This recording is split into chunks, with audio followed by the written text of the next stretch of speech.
Vamos a hablar del general Cárdenas. Ya mencionamos en una primera lectura del libro Gracias, que trata sobre el humanismo mexicano, que tiene, como he venido sosteniendo, dos pies: la tradición cultural de México, la grandeza cultural de México, que eso nos protege. Eso es lo que se ha venido heredando de generación en generación. Tiene su origen en el florecimiento de las grandes civilizaciones que prevalecieron en la época prehispánica, y eso se mantiene hasta nuestros días, y es lo que nos da identidad, idiosincrasia. Y por eso el pueblo de México es un pueblo trabajador, y es un pueblo fraterno, y es un pueblo honesto. Eso nos ha ayudado mucho. Y lo otro que nos ayuda mucho es nuestra historia política, que es excepcional. Son pocos los procesos políticos como el de México en el mundo, desde el movimiento de independencia, que fue distinto a la independencia que lograron otros pueblos de América Latina y el Caribe. Aquí la independencia con relación a España se hizo acompañar de la abolición de la esclavitud, de la justicia. Lo mismo, en ninguna nación, en ninguna parte del mundo se llevó a cabo una reforma como la que se realizó a mediados del siglo XIX, la que llevaron a cabo Juárez y los liberales para separar el poder clerical del poder público. Eso es único en el mundo. Y desde luego nosotros, nuestros antepasados tuvieron la osadía, tuvieron el arrojo de llevar a cabo una revolución, que es la primera revolución social del siglo XX, con una constitución de lo más avanzado en cuanto a garantizar derechos sociales. Entonces, el actor, el protagonista principal de toda esta historia siempre ha sido el pueblo de México. Es el motor del cambio. Pero han habido dirigentes excepcionales que también no los tienen en otros países. Por eso tenemos que recordarlos, porque todos ellos nos dejaron enseñanzas que son muy valiosas para enfrentar el presente y para tener un mejor porvenir. Antes, en el periodo neoliberal, todo esto les parecía anacrónico, obsoleto. Hablaban del fin de la historia. Incluso en las escuelas, mejor dicho, los contenidos en los libros de texto ya no tenían el mismo peso, ni la historia, ni el civismo, ni la ética. Querían que nos olvidáramos de ese pasado glorioso, que es lo que, repito, nos ha protegido siempre.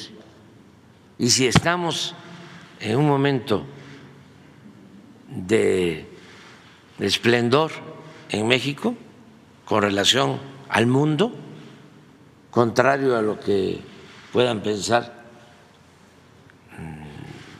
nuestros adversarios, porque México ahora tiene un lugar especial en el mundo, es por su potencial cultural y su fecunda historia política. No olvidar eso. Por eso salimos adelante frente a cualquier calamidad.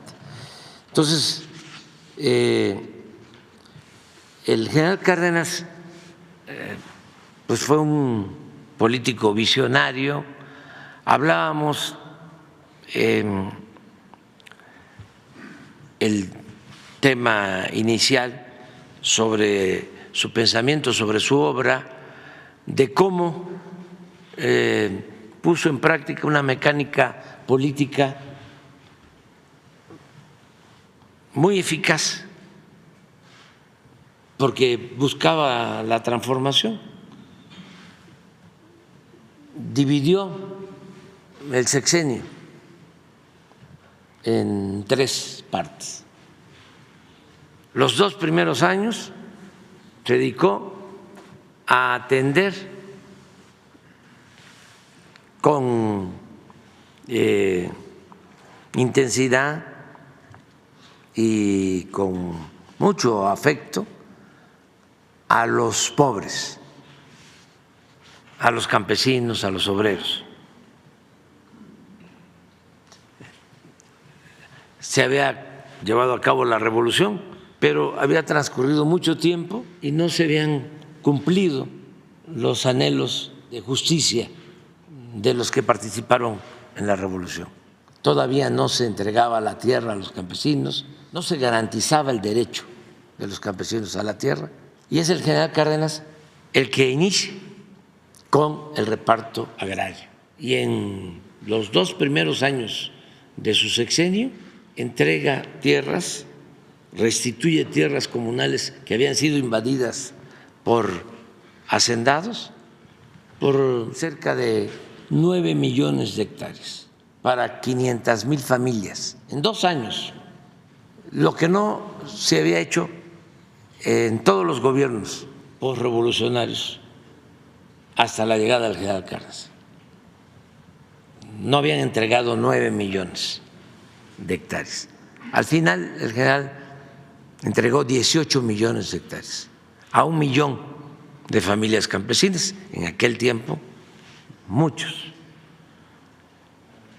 Entonces, lo otro fue estar del lado de los trabajadores, garantizar el derecho de los trabajadores a salarios justos, a jornadas laborales de 8 horas,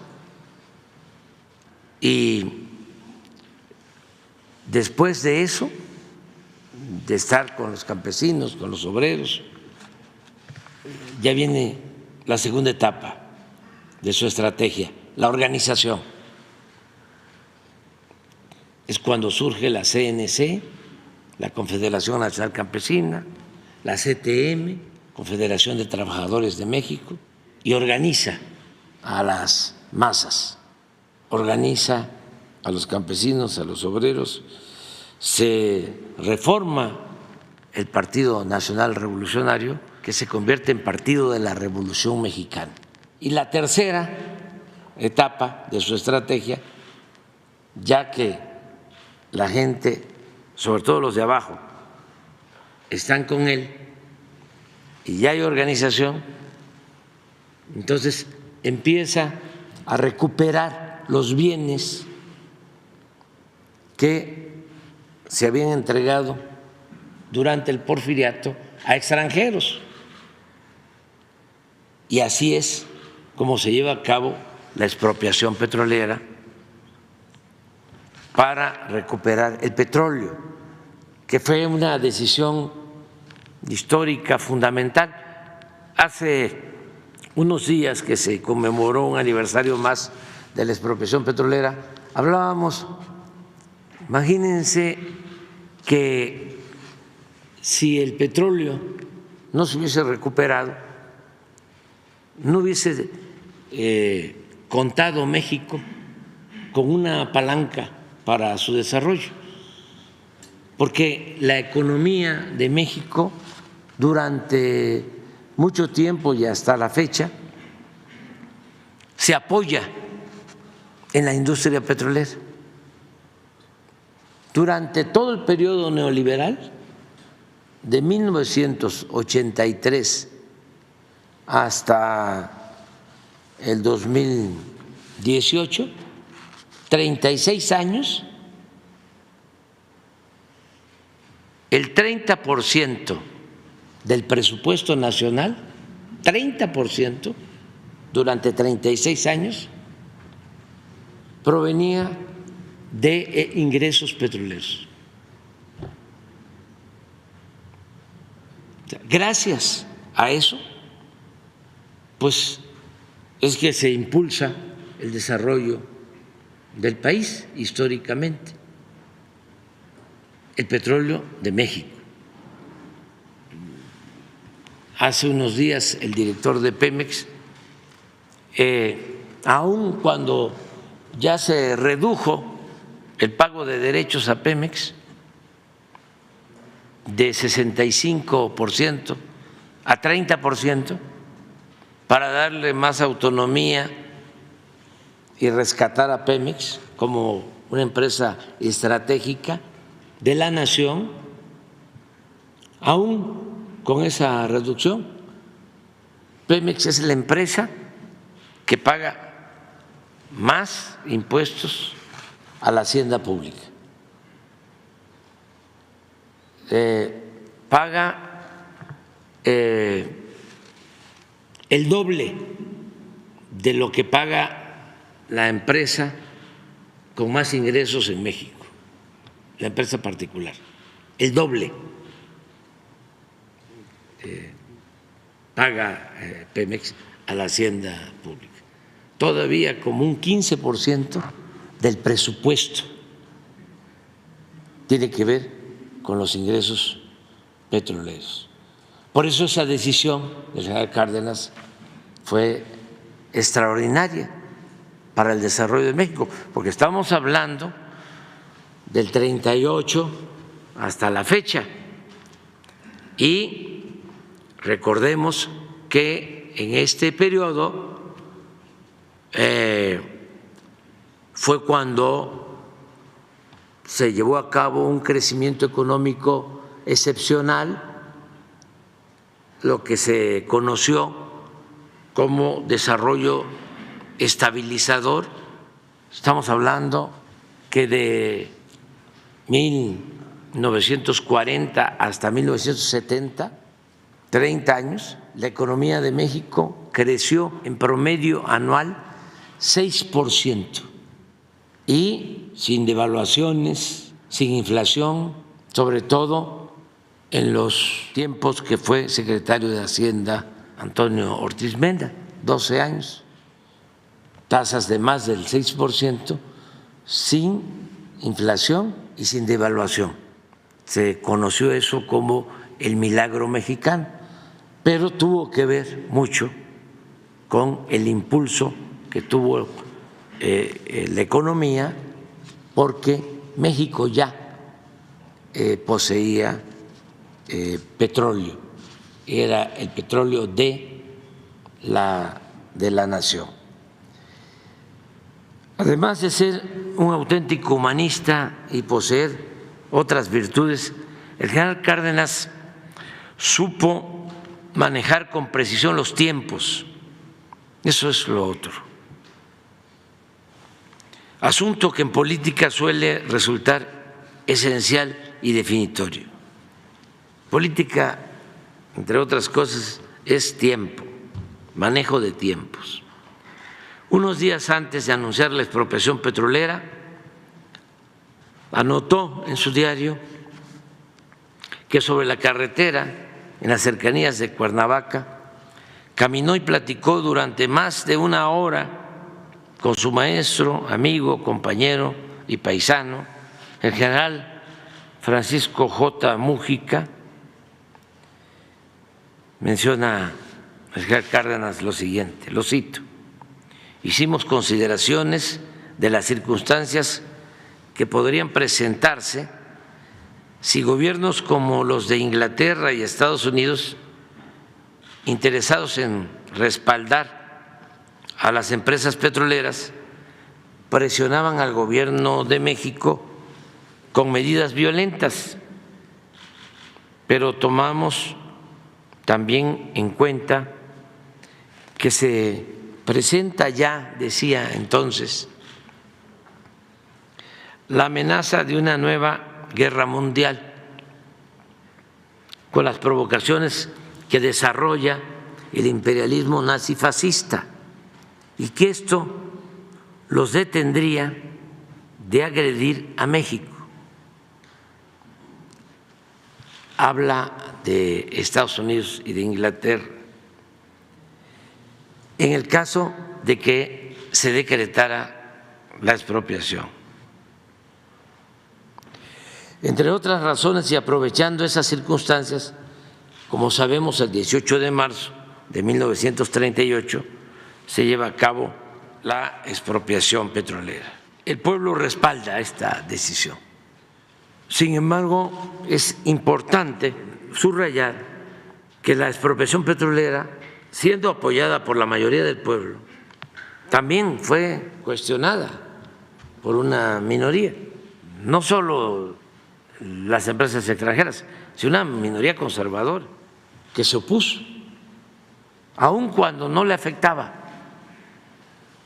de manera directa.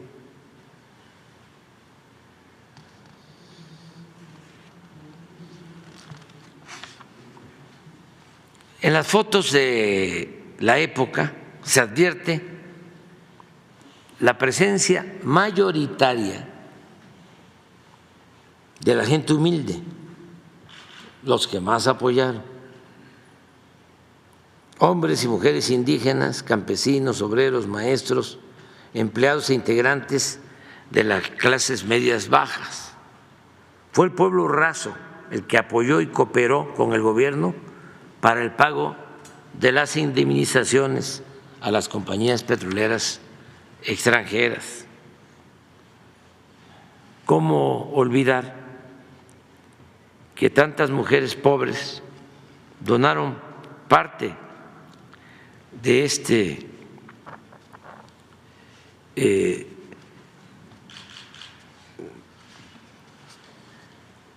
de sus bienes, hasta animales de patio, sus humildes alhajas que poseían para el pago de las indemnizaciones?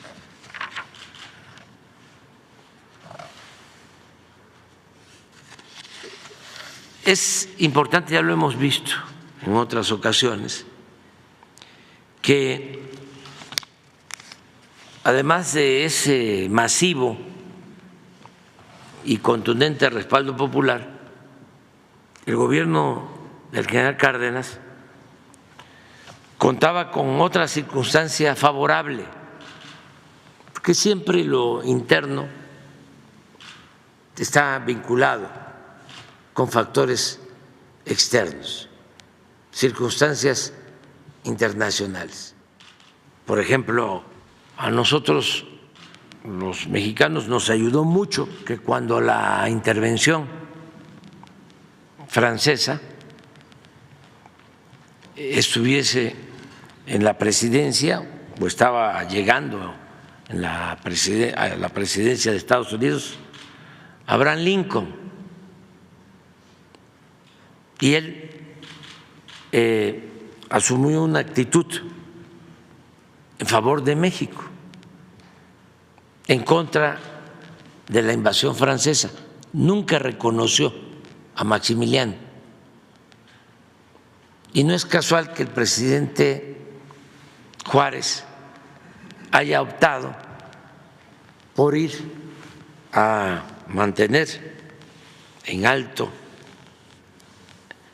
la bandera de nuestra República en lo que antes se llamaba Paso del Norte y hoy se llama Ciudad Juárez. Allí instaló su gobierno. Estuvo en el estado de Chihuahua 2 años, en la franja fronteriza. Eso es importante. Madero, con la revolución, por dónde entra, dónde hacen el periodismo revolucionario los hermanos Flores Magón contra la dictadura porfirista, en Estados Unidos. Y Madero entra también por Ciudad Juárez y ahí se triunfa y ahí se pacta la renuncia de Díaz, de modo que estas circunstancias ayudan mucho. Entonces, cuando la expropiación gobernaba Estados Unidos, el presidente Franklin Delano Roosevelt que era un gran estadista y fue muy respetuoso de la decisión que tomó el presidente Cárdenas, así como Lincoln fue respetuoso de México, defensor de la independencia de México, y se entendió muy bien con el presidente Juárez. Así el presidente Roosevelt se entendió muy bien con el presidente Cárdenas. Lincoln, republicano; Roosevelt, demócrata.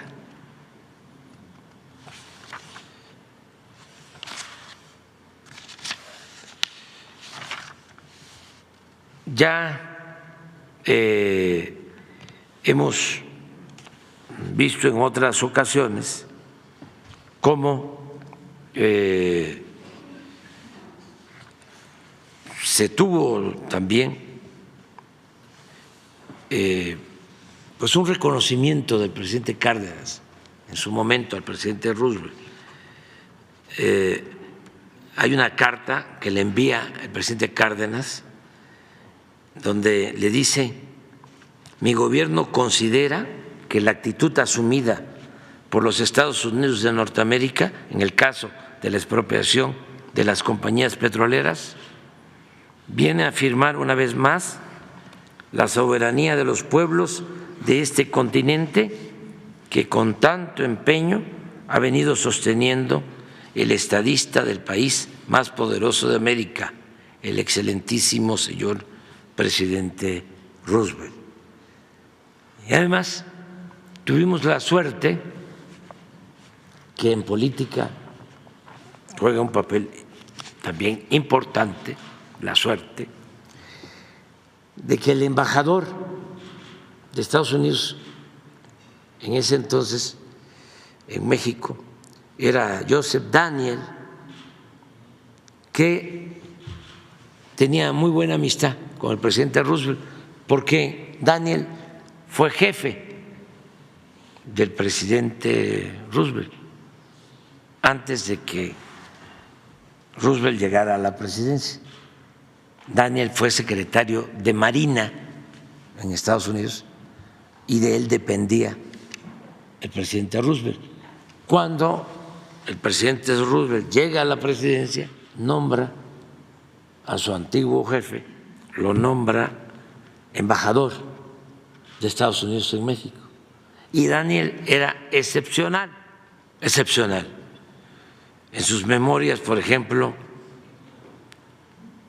escribe lo siguiente: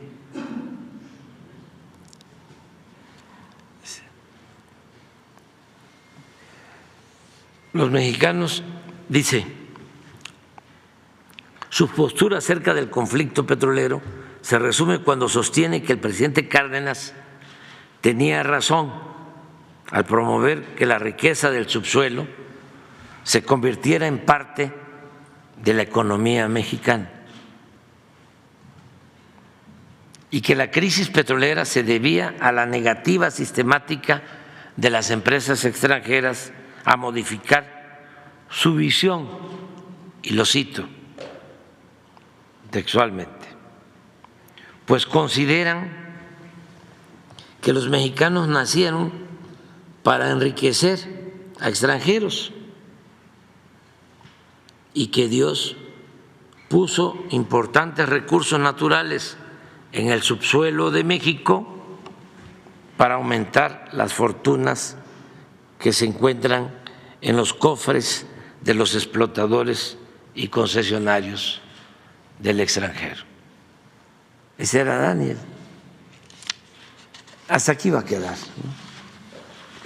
Mañana ya terminamos, pero fue muy importante la decisión histórica de expropiar el petróleo.